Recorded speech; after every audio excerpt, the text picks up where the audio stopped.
Dans cette vidéo, je vais te montrer une automatisation que j'ai mis en place pour mon propre business, pour ma propre chaîne YouTube, qui me permet de générer automatiquement des chapitres sur mes vidéos. Le chapitrage YouTube, tu sais, c'est la partie dans la timeline qui permet de savoir exactement de quoi parle chaque moment de la vidéo. C'est pratique pour les spectateurs qui recherchent spécifiquement un moment de la vidéo, qui recherchent spécifiquement une information, mais c'est aussi très pratique pour les moteurs de recherche. Si tu tapes une question sur Google qui n'est pas forcément dans le titre de ta vidéo, mais qui est le nom d'un des chapitres de ta vidéo, et bien potentiellement Google va la montrer à ces personnes-là sur Google. Donc au final, ça te fait plus de vues et en même temps, tes spectateurs sont satisfaits. C'est parti, on passe sur mon écran, je vais te montrer directement un exemple.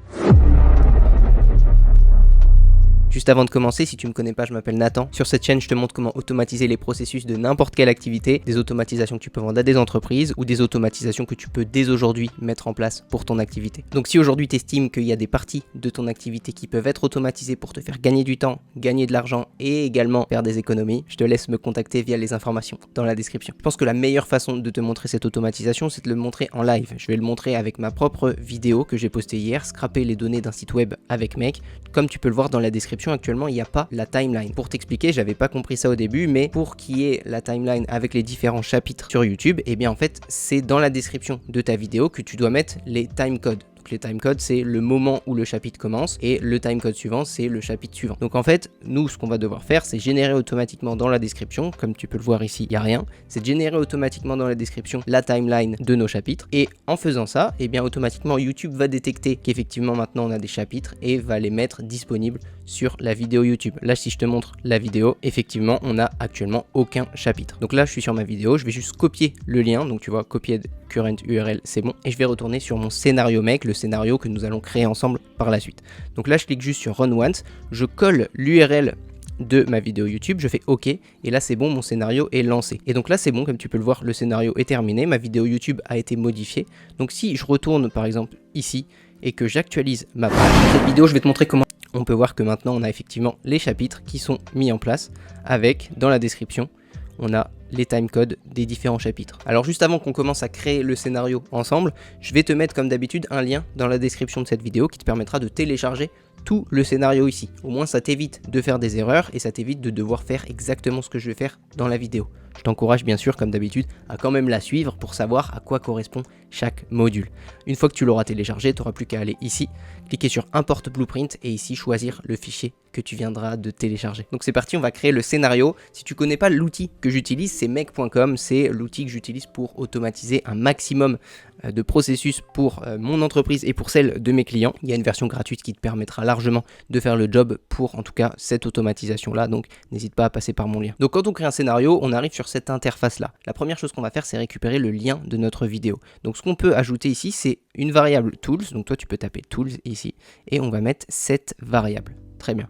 Le set variable, on peut nommer notre variable URL et dans la variable value, donc la valeur de la variable, je vais venir coller le lien de ma vidéo. Alors là, ici, c'est important que tu copies pas ce lien-là, le lien que tu as dans ta partie d'administrateur de YouTube, mais bien le lien de la vidéo publique. Et je vais coller ce lien-là. Alors, la différence, c'est simple, c'est qu'ici, on a V égale, et ici, on va avoir une suite de 11 caractères. C'est justement cette URL-là qu'il faut qu'on récupère. En gros, tu vas sur le YouTube public et tu récupères pas les URL de ton YouTube tableau de bord, enfin ton tableau de bord YouTube. Je colle le lien de ma vidéo ici et je fais OK. Donc là maintenant on a une variable qui s'appelle URL qu'on va pouvoir réutiliser tout au long de cette vidéo. Donc maintenant qu'on a ajouté notre variable, et bien nous ce qu'on va vouloir récupérer, les outils en fait qu'on va utiliser par la suite de notre scénario, ils nous demandent pas l'URL de la vidéo YouTube, mais ils nous demandent l'idée ici qui est là. Et maintenant le module suivant va avoir pour objectif d'aller récupérer uniquement cette valeur là. Très bien, donc pour récupérer cette idée on va ajouter un text parser. Donc text parser il est là et on va ajouter un match pattern advanced. Donc qu'est-ce que le match pattern? Le match pattern, en gros on va donner à Make une chaîne de caractères, cette chaîne de caractères qui est appelée aussi un pattern ou un regex, on peut appeler ça comme ça, et bien il va prendre notre URL YouTube complète et on va lui dire ok, je veux que tu récupères uniquement cette partie là. Et donc la partie en l'occurrence que je t'ai montré, c'est la partie qui est située après le V égale et c'est une chaîne de 11 caractères à la suite. Donc le pattern il ressemble à ça. Pour être honnête, c'est pas moi qui l'ai conçu, c'est ChatGPT. Je pense que quand on développe, quand on est développeur, on peut connaître toute la signification de tous ces termes. Pour être honnête, j'ai pas envie de l'apprendre, ça a l'air très chiant. Ensuite, dans quel texte on veut récupérer justement l'idée? Eh bien on veut le récupérer dans la partie URL ici. Donc je fais OK Et là, si on fait un test pour déjà savoir si le début de notre scénario est bon, on va regarder le résultat et on a bien ici obtenu l'idée de notre vidéo. Donc c'est parfait, on peut continuer. L'étape suivante va consister à récupérer les sous-titres de notre vidéo. Comme tu le sais, YouTube automatiquement génère le script de notre vidéo pour les personnes qui veulent utiliser des sous-titres. Je sais pas, les personnes malentendantes ou les personnes qui voudraient voir la vidéo dans une autre langue, eh bien YouTube génère automatiquement des sous-titres. Donc ça c'est très intéressant et c'est ça qu'on va utiliser. Pour récupérer les sous-titres de notre vidéo, on va utiliser ce qu'on appelle une API. Une API, c'est un service externe qu'on va pouvoir venir connecter à Make et qui va nous permettre de récupérer des informations. Donc si on va sur Rapid API, tu peux voir qu'il y a des API pour plein de choses. Ici on va avoir des API par exemple pour les résultats de sport, pour des fonctions liées à l'intelligence artificielle, partie finance, partie data, on va avoir énormément de choses, tu vois, Instagram, LinkedIn, etc. Nous en l'occurrence ici on va juste taper YouTube et je pense qu'on va prendre uniquement la première. Voilà, c'est celle-là que j'ai utilisée, YouTube API. Il faut savoir que c'est pareil, comme chaque outil, la plupart des outils ont une version payante. En l'occurrence nous, si on va sur la page de YouTube API, on a un plan gratuit qui nous permet de faire je crois 500 requêtes par jour, ce qui est largement suffisant pour ce qu'on veut en faire. Donc tu peux largement utiliser ce plan là. En arrivant sur cette page, tu vas pouvoir ici cliquer sur Start Free Plan et t'abonner ici pour pouvoir profiter de cette API. Ensuite, une fois que tu t'es abonné au plan gratuit de cette API, tu devrais arriver sur cette interface là. Alors cette API, elle nous permet de récupérer pas mal d'informations. Nous, l'information qui nous intéresse, c'est de récupérer les sous-titres. Et donc, les sous-titres, c'est dans la partie vidéo ici, puis subtitles. Une fois que tu es là, eh bien, tu as pas mal d'informations qui peuvent paraître effectivement complexes.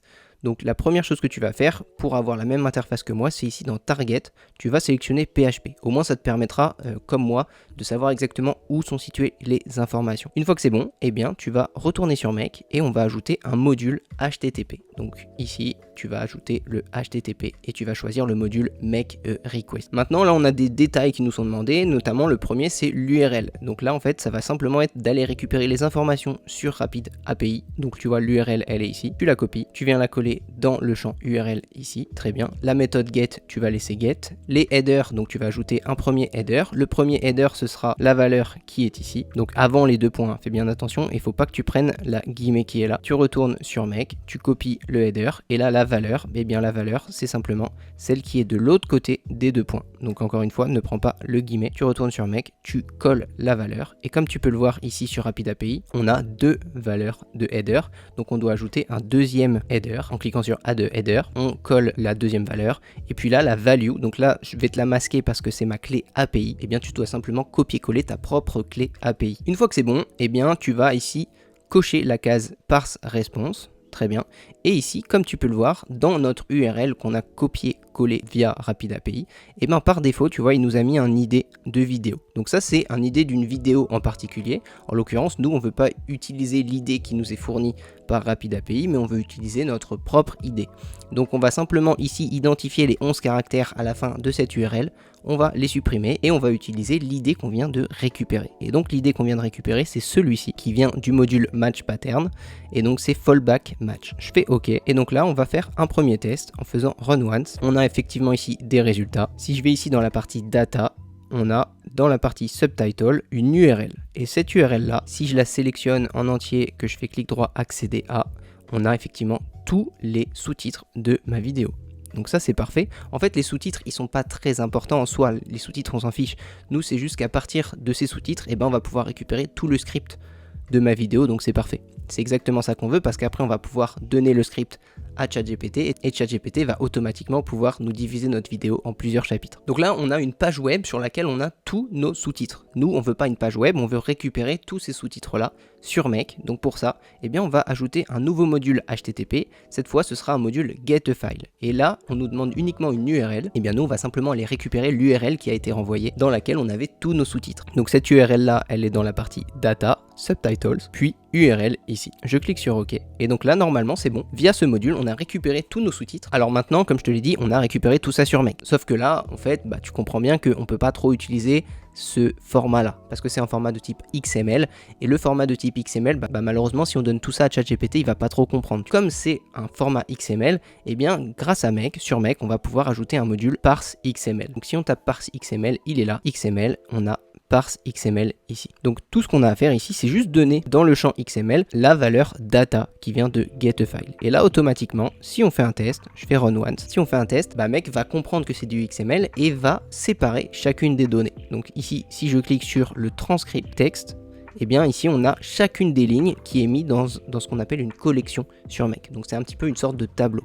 Si je clique par exemple sur le premier élément, on a la valeur. Donc cette vidéo, je vais te montrer comment qui correspond au texte qui est ici.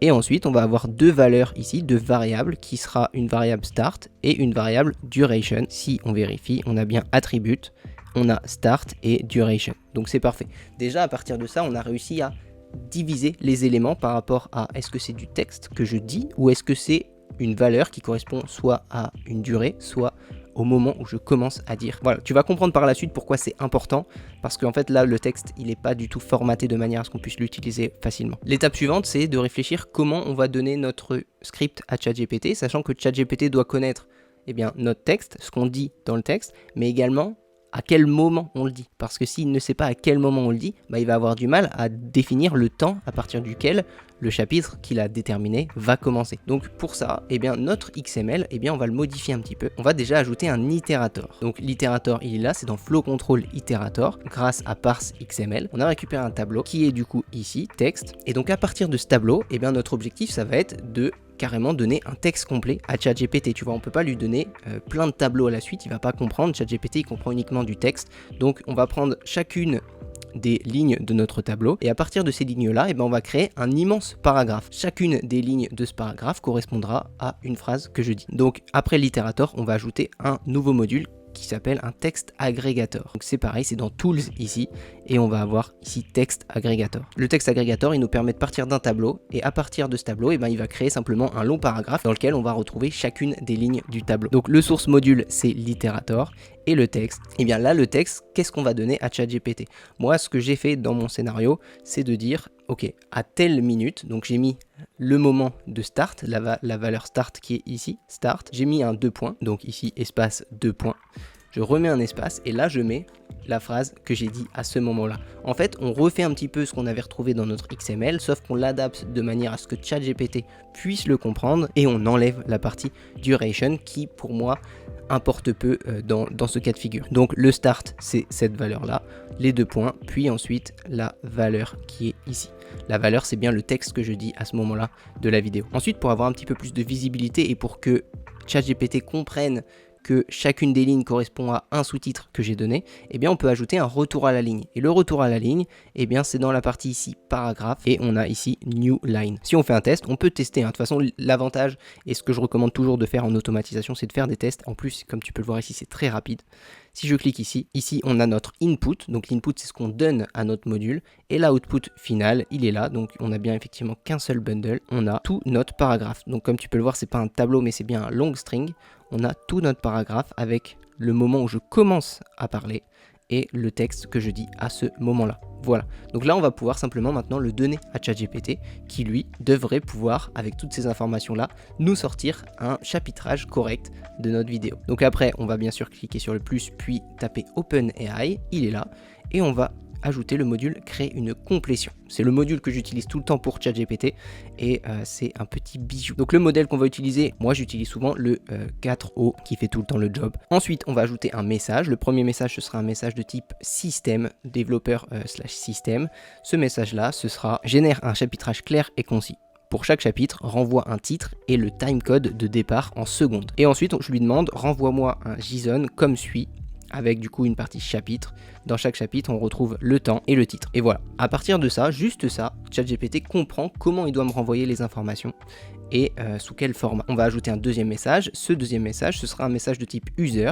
Et donc ici, je vais simplement lui donner mon texte ici qui a été renvoyé par le texte agrégateur. Donc c'est bien le paragraphe qu'on a créé juste avant. Simple détail ici, le max completion tokens, en fait ça dépend de la taille de ton script. Tu vois, si tu as de longues vidéos, et bien effectivement ici je te conseille de laisser vide de manière à ce que ChatGPT ne se bride pas. On va terminer ici en cochant la case Show Advanced Settings et on va passer le response format en JSON Object, puis on va cocher la case parse JSON response. On fait OK, et ici, si on refait un test de nouveau, ça y est, ChatGPT a fini de travailler.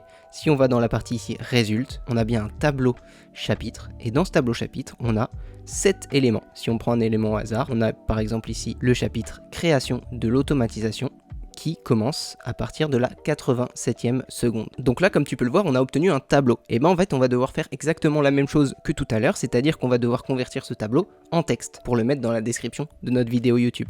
Donc pour ce faire, eh bien on va ajouter un nouveau module. Ce nouveau module, ce sera donc un itérator comme tout à l'heure. L'itérator, quelle valeur, quel tableau on va lui donner? On va lui donner le tableau chapitre ici. Puis on va ajouter un texte agrégateur, donc qui est dans Tools, puis texte agrégateur. La source module, eh bien c'est l'itérator qu'on vient d'ajouter. Puis le texte, ce sera du coup, alors c'est le temps, puis un tiret, puis ici le nom de notre chapitre. Ensuite, encore une fois, on ajoute un retour à la ligne via l'onglet texte ici, puis new line. Et donc là, je pense qu'on est pas mal. Si on refait un nouveau test, run anyway, on devrait ici avoir notre timecode pour YouTube. Ok, si on regarde ici, on a bien donné tous ces bundles là en input, mais le output final, c'est celui-ci. Donc là, c'est pas mal. La seule chose qu'il faut, donc, c'est, comme tu t'en doutes, modifier ici. Parce qu'ici, on lui a demandé effectivement de nous donner le timecode en secondes. Maintenant, il faut qu'on arrive à le transcrire et à le, on va dire, convertir de manière à ce que ce soit en minutes. Parce que ici, si on donne ça à YouTube, YouTube va pas comprendre du tout. Tu vois, 688 minutes, point 2,79, il va clairement pas comprendre. Donc pour faire ça, eh bien, on va ajouter des modules entre les deux. Le premier module, ça va être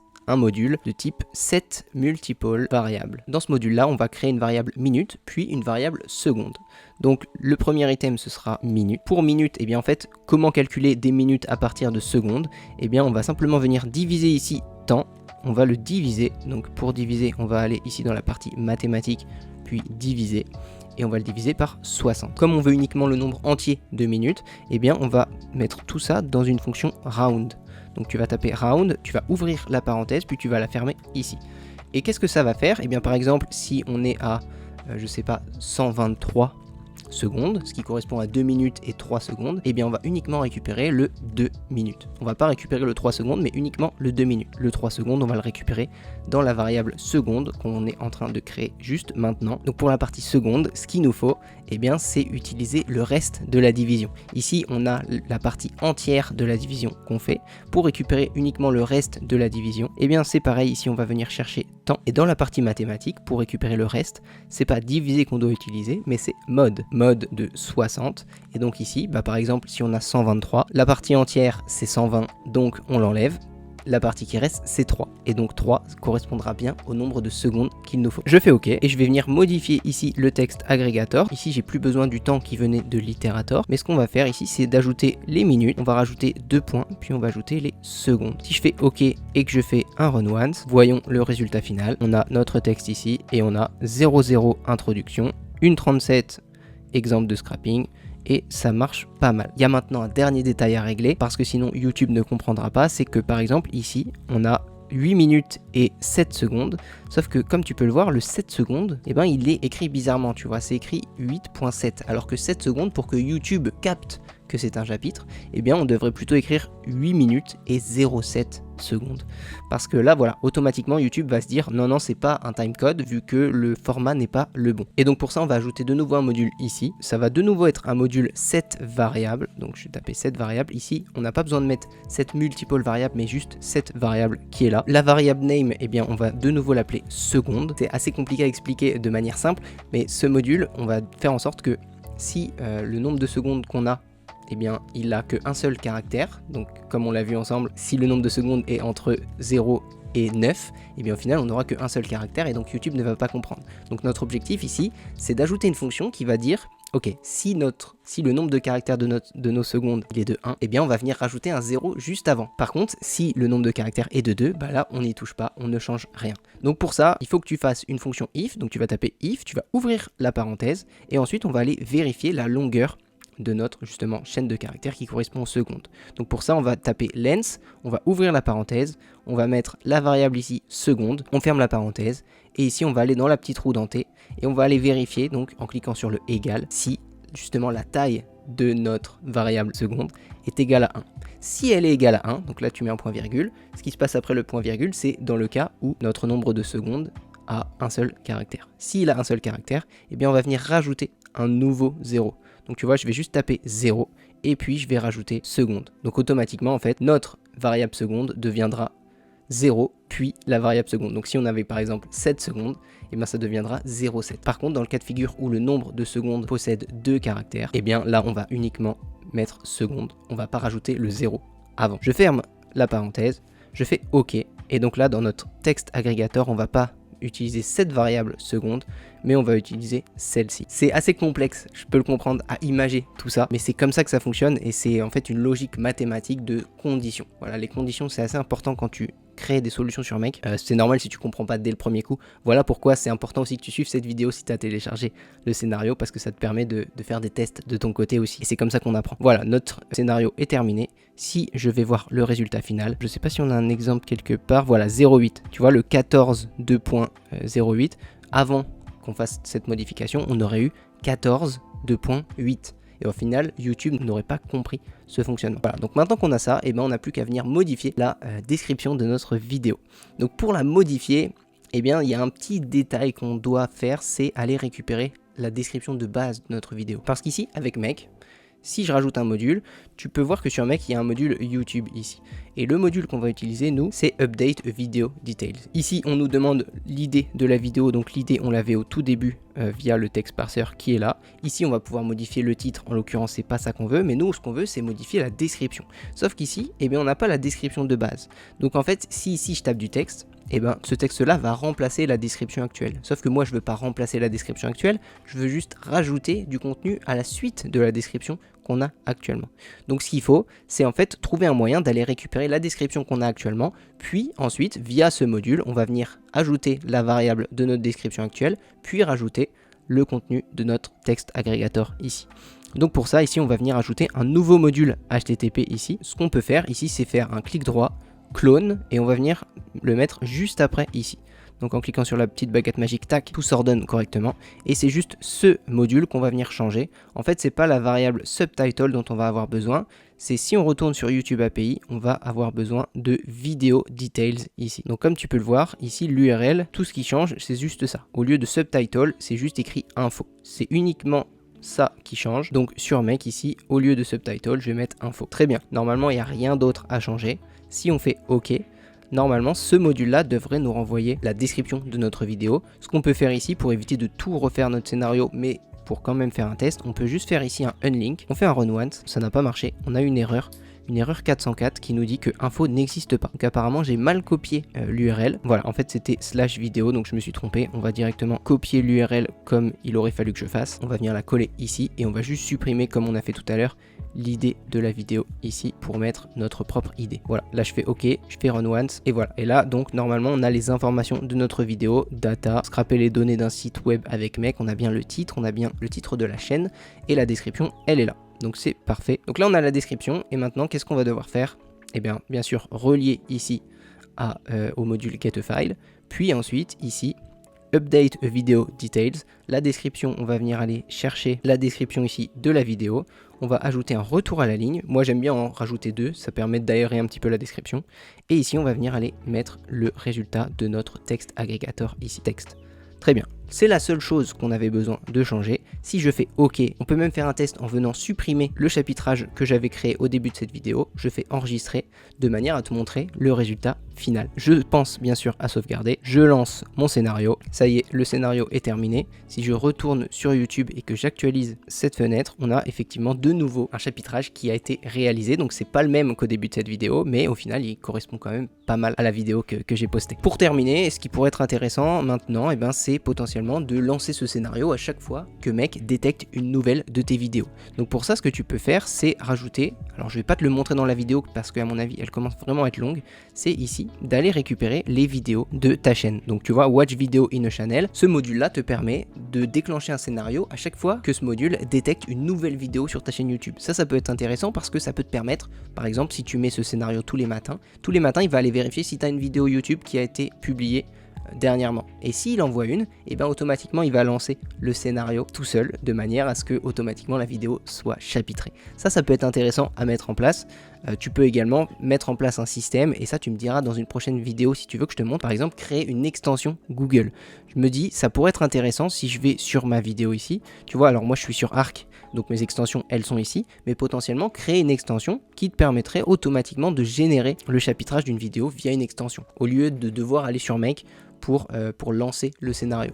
À voir. Franchement, il y a plein de possibilités. Ici, mon objectif, c'était de te montrer comment mettre en place un système comme ça. Derrière, bien sûr, tu peux l'adapter par rapport à ton fonctionnement. Quelles sont tes préférences en termes d'automatisation? Est-ce que tu veux quand même avoir une action dessus ou pas? Il y a plein de possibilités. Après, c'est à toi de voir. Selon ta créativité, selon justement ce que tu as envie de mettre en place, en fait, tout est possible. Voilà, c'est tout pour cette vidéo. J'espère que tu as tout compris. Si tu as le moindre problème, n'hésite pas. Tu m'envoies un commentaire, tu m'envoies un message, même sur Instagram, sur LinkedIn, par mail. Si tu veux, je te mettrai mes coordonnées dans la description. Cette automatisation, en fait, je l'utilise pour moi. Donc, je me suis dit, autant te la montrer en vidéo. C'est toujours bénéf, sachant que en fait derrière ça te permet de savoir comment utiliser une API, ça te permet de savoir comment utiliser des text parsers, ça te permet de vraiment comprendre des mécanismes de mecs qui peuvent être très utiles pour des entreprises. Donc si tu as réussi à mettre ça en place, bravo. Si tu as réussi à mettre ça en place, en fait tu commences à comprendre des outils qui sont très intéressants à utiliser et à vendre à des entreprises. Si en plus de ça, tu as une chaîne YouTube et que ça t'aide à la chapitrer correctement, c'est parfait, je suis très content